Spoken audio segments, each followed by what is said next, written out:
बिस्मिल्लाहिर्रहमानिर्रहीम। अस्सलाम वालेकुम। मैं हूं अंसर और आप देख रहे हैं मेरा यूट्यूब चैनल अरब जम्मू न्यूज़। रमज़ान मुबारक का महीना आते ही हर मुल्क की तरह सऊदी अरब में भी रिवायती आदात पर अमल शुरू कर दिया जाता है। ख़ासकर इफ्तार और सहर की तैयारी के लिए जिद्दत के साथ रिवायती अशिया बड़े शौक़ और लगन से तैयार की जाती हैं।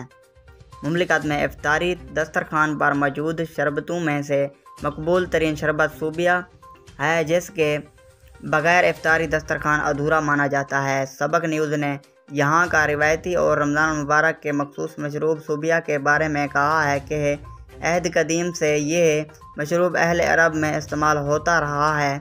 सूबिया का इस्तेमाल मिस्र से होता हुआ सऊदी अरब पहुँचा। तारीख़ी कुतुब के हवाले से सूबिया का मशरूब अयूबी हुकूमत के आखिरी दौर और ममालिक के दौर के आगाज़ में मुतारफ़ हुआ, यानी तकरीबन 800 बरस कबल इस मशरूब को अवाम में मुतारफ़ कराने का सिलसिला शुरू हुआ था। सूबिया के मशरूब के बारे में ये भी कहा जाता है कि इसका असली वतन हिंद था, जहाँ नारियल के दरख्त कसरत से पाए जाते हैं।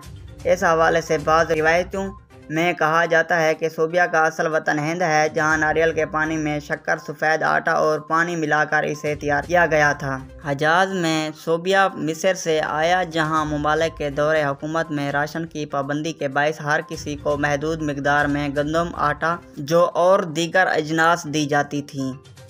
सूबिया मिस्र से हजाज पहुंचा और ख़ास तौर पर जिद्दा, मक्का मुकरमा और अहले मदीना में गैर मामूली तौर पर मकबूल हुआ। यहाँ पहुंचकर सूबिया में नई चीज़ों का भी इजाफा हुआ। वक्त हाजिर में सूबिया के बेशुमार फ्लेवर्स मार्केट में दस्तयाब हैं, जिनमें अमली, काफ़ी, स्ट्रॉबेरी, वानीला, जौ और मुख्तलिफ अशिया शामिल हैं। सूबिया का मशरूब रमज़ान में इफ्तारी के लिए इंतहाई अहम माना जाता है। किसी इफ्तारी दस्तरखान पर यह मशरूब ना हो तो कहा जाता है इफ्तारी अधूरी है। रमज़ान मुबारक में सूबिया का मशरूब की तलब का अंदाज़ा इस बात से लगाया जा सकता है कि हर शहर में बेशुमार ख़ानदान इस सन्नत से वाबस्ता हो जाते हैं। ये ख़ानदान अपने घर में सूबिया तैयार करके रोज़ाना इसे फ़रोख्त करते हैं, जिनमें सऊदी शहरी और गैर सऊदी शामिल होते हैं। अगर आज की वीडियो अच्छी लगी हो तो मेरी वीडियो को लाइक कर दें और चैनल पर नए हैं तो प्लीज़ चैनल को सब्सक्राइब करना ना भूलें। बहुत शुक्रिया।